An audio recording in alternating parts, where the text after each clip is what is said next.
Polynikes here, and I've got an exciting battle report for you today, which is military orders versus my combined army.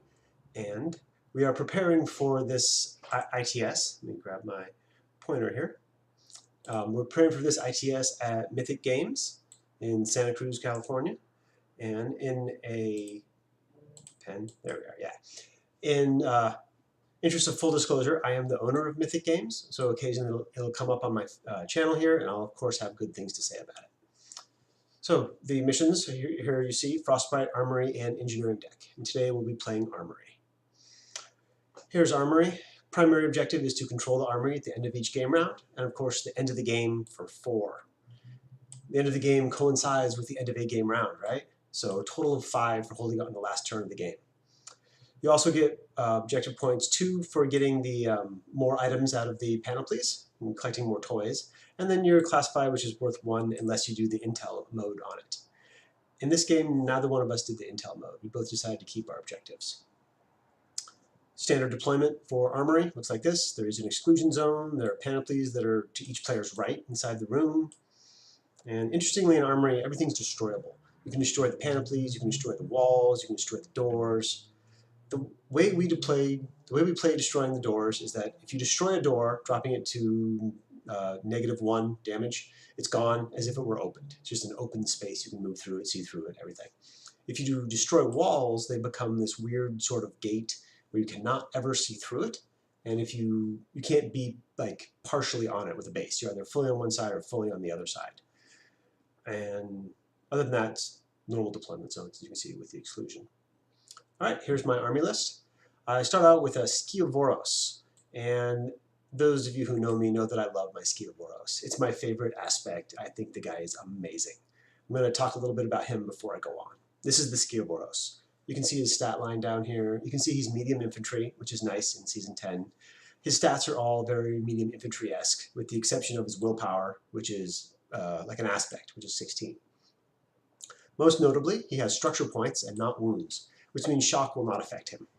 It also means viral will not kill him outright. We still make 2 saves. His skill sets, also great. Mnemomnica, as we should expect in an aspect. Strategos level 2, wonderful. And no wound in cap, which is on him effectively 2 wounds. Now the 2 profiles that I have always used are the lieutenant profiles to make full use of Strategos. Either the Sepsitor or not the Sepsitor. Sepsitor is expensive. It's 1 full special weapon point and 12 points to have it. See the difference down here. I like the Sepsitor. I usually take it when I can. I have it in this mission. The idea being that if someone's trying to hold the objective room and you can move up with a Sepsitor, I mean, it's really hard to avoid that. They can choose to dodge, in which case they can't hurt you, and then you're just plasming them at close range, and that's not going to be good for them. So I know that a lot of people think this guy's overcosted or don't like him or think he doesn't shine. I think they're all wrong, and this guy's amazing. And hopefully you'll see him in more of my battle reports so you can see what I'm talking about. All right, back to the rest of my list. Umbra Hacker, he's great in this mission because he also starts up a little bit closer, just like the Skiavoros will.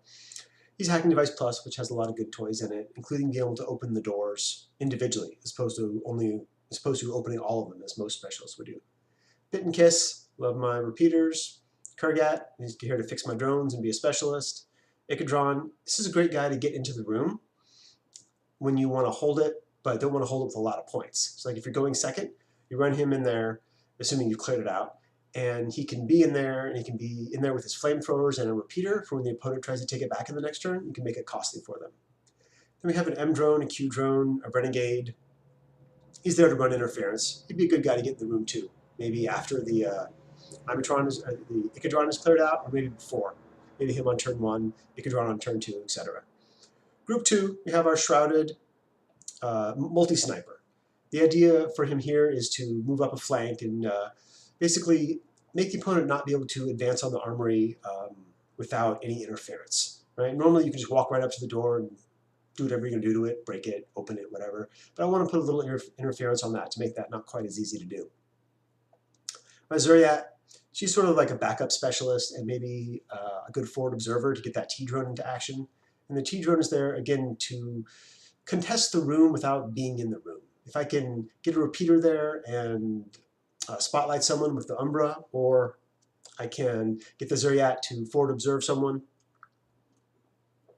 And then I can lob missiles into the room with no danger to myself. So that's why there's a T drone in this list. All right, Skiboros I talked about. This is my opponent's list. It'll all be open information except for his Crusader at the beginning of the game. Once he's got his guys deployed, I know there's someone either hiding or combat jumping in or something, but I don't know what until it comes in. Give you just a moment to look at that. I love the Santiago Knights. They're wonderful. All right, moving on. My classified objective, I don't have any intention of doing this. I'll look for his HVT and not worry about it. Okay, here's the board. This is the side that I will end up deploying on. I won the lieutenant role and I chose sides. So I chose the side because it had a nice tall thing over here that didn't want my opponent to have. And I liked this spot here that was out of my deployment zone, but I got a couple forward deployment guys to use it. And it provides me a good staging point to run for the room when I need to do so. All right, here's the board from the other side. You can see what I gave my opponent to deploy in. He's got like a nice safe zone back here, but no real vantage points, which is why I stuck him on this side. And he chose to go first, which is a dangerous choice in Armory, and he knew that. It's a great mission for going second, I believe. So here's his deployment. We have this Father Knight is actually a Teutonic Knight for this game. Teutonic Knight is great. He's great at knocking down the door because he's explosive, berserk, close combat weapon, and he has no cube, which means I can't sepsitter him. So as soon as I saw that, I was like, great. I see how this is going to go. Okay, here on the left, we have his total reaction bot, and then his EVO drone right there. That was a little bit of a giveaway that he's going to have a combat jumper, because he didn't have much else to do with that EVO bot, except buff his TR bot, which a normal hacker like an order sergeant could have done for a lot cheaper. So I was pretty sure he was combat jumping someone at that point. And then we have the link. Santiago Spitfire, Santiago Paramedic, and 3 Magisters, all with double action close combat weapons. Again, they're all good for breaking down the door if they need to. Okay. Here's my deployment. My far right, we have the T-drone. He's just kind of guarding the flanks. That's why he's over here. And he's pretty safe, because I don't think anyone's going to walk around over here to kill him. The combat jumper could come in on one of the flanks. That's kind of why he's watching it. But also T-drone isn't a very juicy target, so he's probably just safe sitting over there. Working my way to my left, my Q drone. That's the HMG 360 Mimetism. Is up there staring right at his total reaction bot as well. Also guarding that long fire lane down the road the tank is on. You'll see that in a moment too. Repeater dropped by Kiss, by Bit. Yeah, Bit is here. My Imatron there. This one's scattered down there. The other Imatron landed perfectly. Icadron and the Kurgat engineer with his boarding shotgun attached to the slave drone that's over by the Q drone. We'll see the other side better on the next slide. Just keep on moving over here, and we've got the Skiavoros next to the Umbra. Right behind the Umbra here, we have Kiss, who's being a repeater and having his adhesive launcher. Got my Zeryak kind of up here, and then R drone providing flash pulse and repeater coverage, and M drone sitting back here. These are my reserves, which is my shrouded sniper right here. It's got a bead down the same long line the Q drone does, and is also looking right at my opponent's total reaction bot in case it does anything. My second reserve is my Krakow Renegade right here, who's just kind of in the middle covering this area here. If the opponent walks up there, I don't really expect him to live through the turn. I expect him to suck a couple of orders up and maybe get a chain rifle on somebody if they get too close. All right. So first thing that happens, we're into the game now. The Teutonic Knight is scooting up a little bit over here. He's scooting just to the edge as far as he can come without being seen by my TR bot or my sniper. I was a little confused why my opponent was doing that until he shows in a minute when he tries to cautious move across this street, which is where the sniper and the Q drone are looking down. This is the Black Friar who moves up from his position here. He's moving up to maybe try to kill some people or put down some drop bears. So here's the cautious move I was talking about.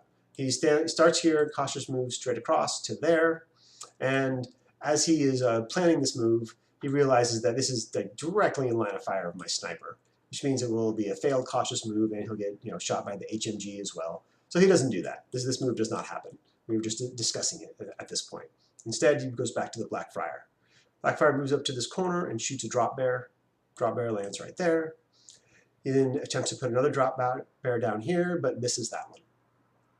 Now, I don't know if you noticed, but my opponent is running a 10 order list. So he's getting pretty low on orders because he did a little bit of moving up and he's firing off his drop bears here. So he doesn't do much else on this turn. And his 10 order list actually only has 9 because the combat jumper is off the board at this point. So the black fire goes to suppressive fire. Remember, I always think suppressive fire is a mistake. When I say always, I say like 90% of the time. And it doesn't do much for him here, as you'll see in a minute. But he goes to suppressive fire. And then the last thing he does is his E-drone puts support wear onto his total reaction bot, which is fine. That's a solid thing to do. Okay, this is my first turn. First thing I do is this camo token, which is now in the upper right here, moves out from here. It moves out, the TR bot can see it, but of course it doesn't do anything, because if it does, I'll just shoot it. If it tries to discover, I'll probably kill it. So it holds, I move on by it, because that's not my target.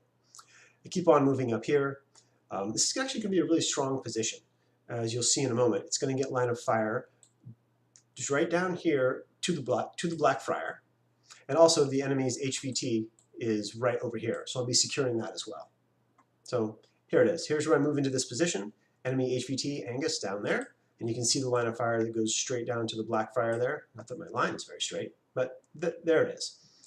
And this is one of those situations where I could draw a line of fire to the rear of my enemy's base, something like that. Again, but straight. And because I am only seeing his rear, even though I'm in his front arc, he can't see me and I can shoot him in the back. My friends and I don't really do that to each other anymore. We decided that we don't really like that rules interaction, and so we don't use it. In a tournament, I'll probably use it. I think it's a great advantage. People mess it up all the time. It's really easy to take advantage of. And so I would shoot him in the back. He wouldn't get any reaction. He would probably be killed. But in this case, I move up to here. I am in his line of fire. He breaks his suppression fire to take a shot back, and I shoot him with the multi-sniper and remove him.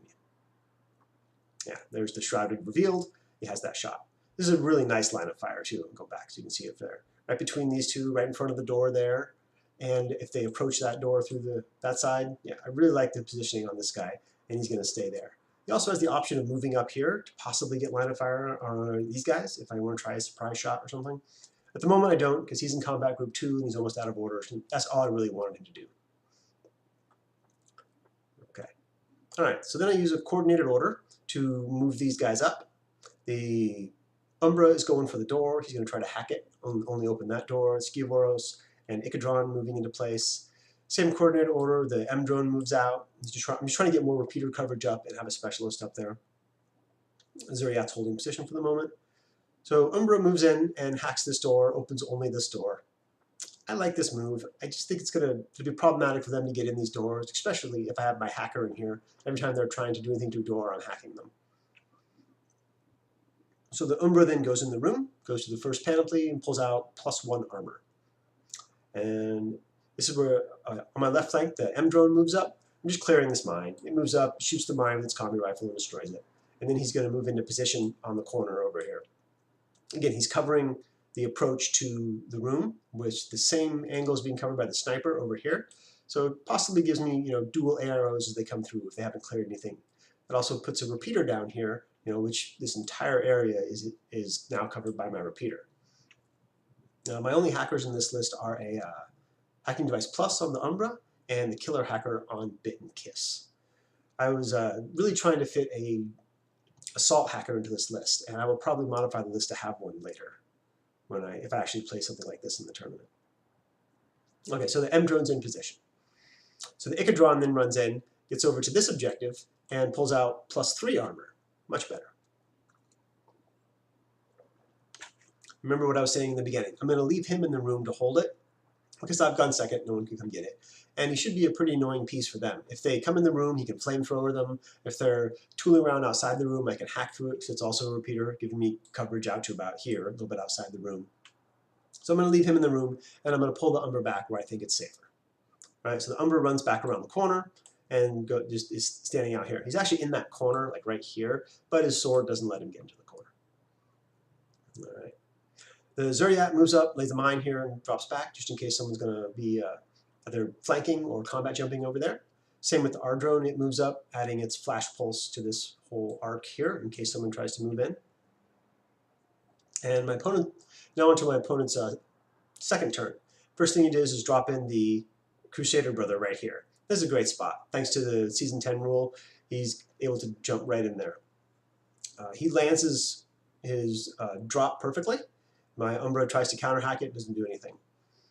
And despite him being next to a repeater, he's not hackable because he's not heavy infantry, he's medium. So he's in a really good spot here. I like this attack a lot. And what he does is kind of peek out here.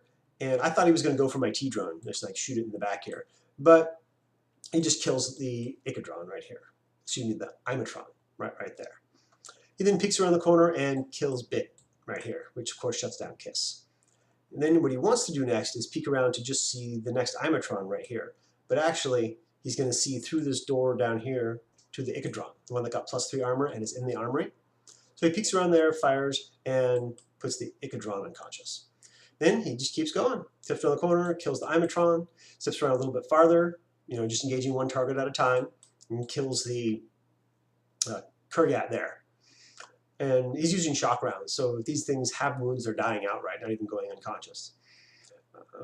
And then he creeps around the corner a little bit farther, and this is a Kiss, who's not actually mobilized, but disconnected. I just had a mobilized marker.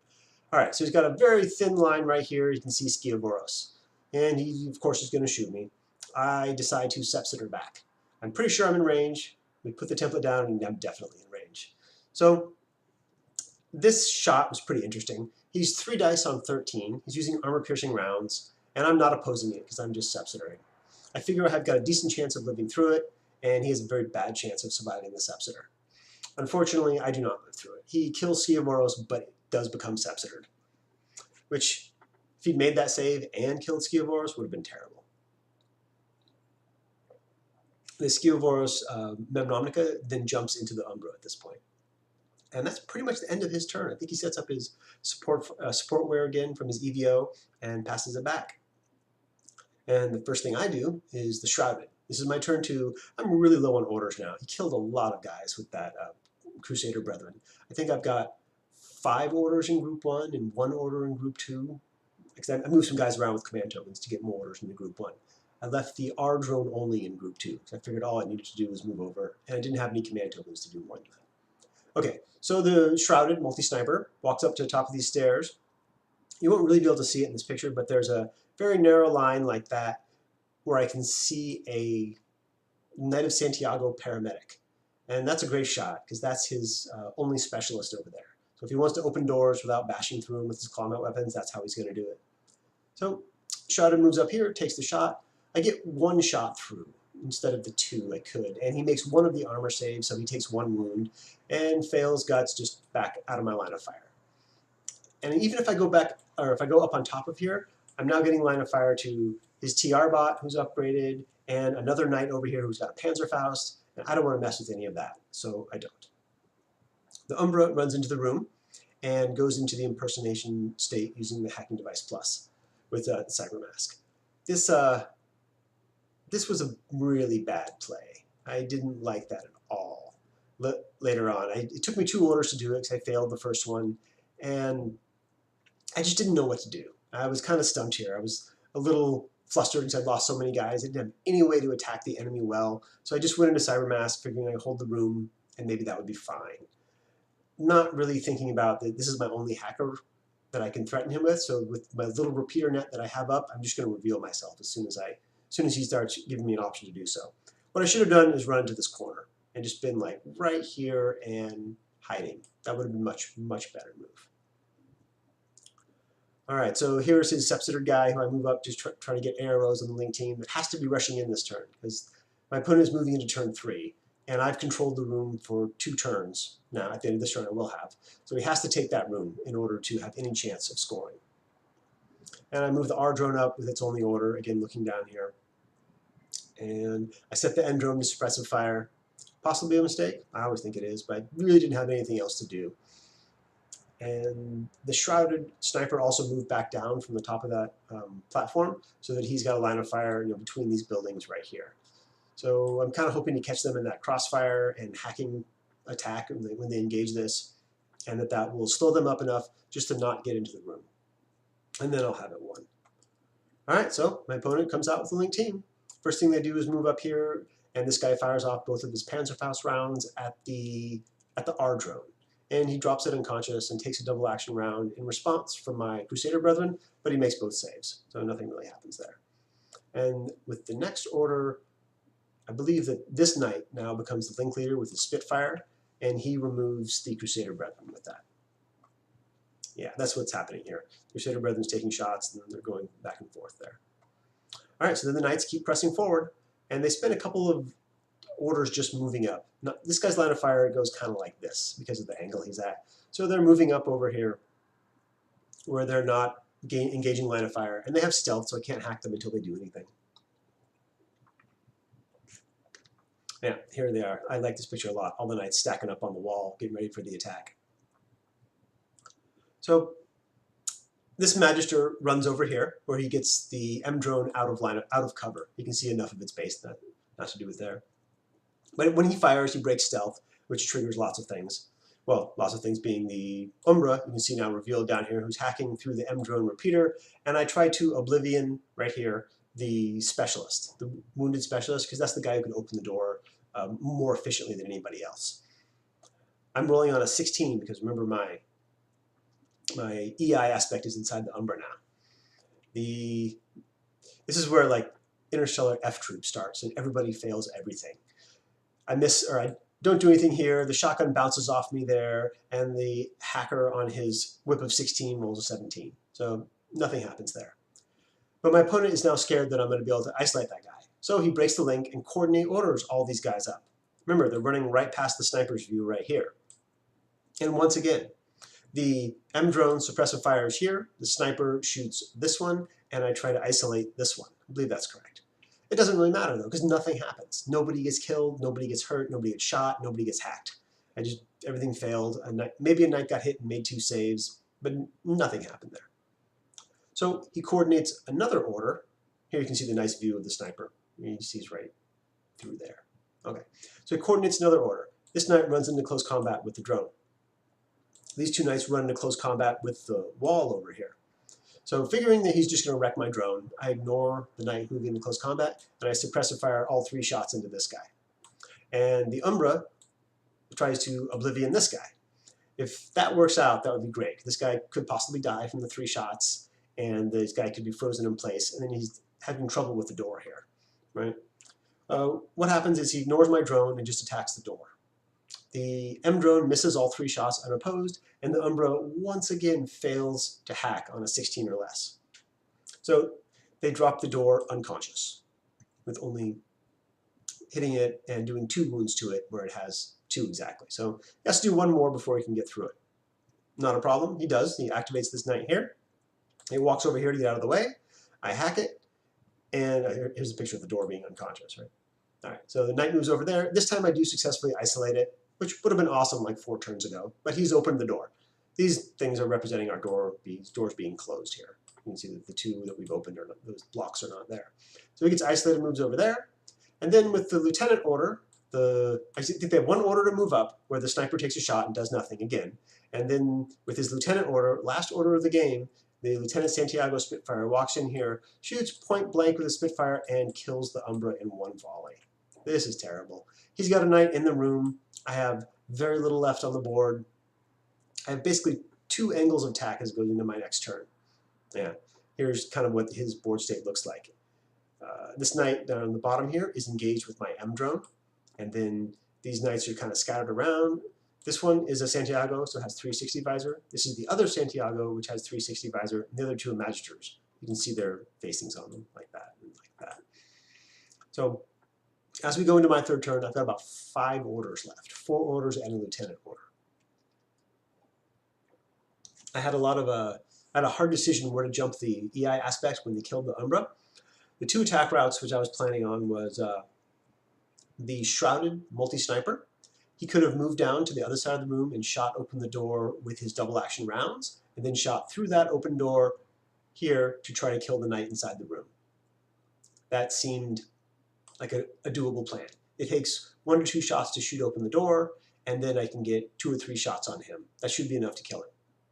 The other route was the Zuriat, who's over here somewhere, and she can move around to the other side of this tractor and spot down this line right here to see him and forward observe him.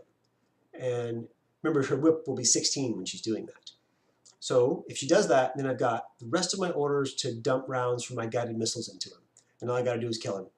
And then the room will be not claimed, and I'll have the victory there. So think about this for a little while, and I said to go with the Zuriat route. All right, well, we'll see what happens. Zuriat moves up to here. She can draw this line of fire right here. So she does. And she also is taking shots from this knight. Yeah, from that knight and from this knight. This one, not quite in his line of fire. So I move up there, and I fail. Because of his cover, I roll a 14, which is not good enough with my whip of 16. I needed a 13 or less. And nothing happens to the Zuriat either. These guys shoot at her and miss, or I make an armor save. Nothing happens. So she's going to try again, and she runs over to here. Oh, he dodged. So he dodged farther into the room, making it even harder for me to get to him. But I run over here where I think I can get a line of fire like that to him, but it ends up going through this guy, and I don't get it, which is kind of what's happening here. The Zuriat is like down here. So instead, she shoots her shotgun like this, and it hits this guy, and then splashes like that, and does hit the Knight of Santiago, who's on the inside. The Zuriat rolls 2 very low rolls, so she gets hit by the shotgun returning here, but she does splash both the hits onto the Santiago inside, and he makes both his armor saves and fails guts even farther into the room. So I'm left with the Zuriat, has no way to attack, and I've got, I think, 2 or 3 orders at this point. So I switch to the Shrouded route. The Shrouded moves over, shoots the door, and doesn't destroy it. And at that point, the game was over, because I could shoot the door again with it was my last order now. And I could destroy the door with my last order, but they don't have any orders to shoot the knight. So the 1 Knight of Santiago lieutenant inside claims the room for 5 victory points. And in the end, we have a draw, because I drew more items out of the panoply, 2, and he did not get any. I also secured the HVT with the Shrouded on the other side of the board, and I controlled the room for the first 2 turns, so that tallies 5. Exactly the same as holding the objective room at the end. So, exciting game, right down to the last couple of orders. A little frustrating at all the failure, but it was on both sides. Lots of us were just flailing a lot. All right, hope you guys enjoyed the battle report, and let me know what you thought about it. I'd love to get some input. Talk to you later.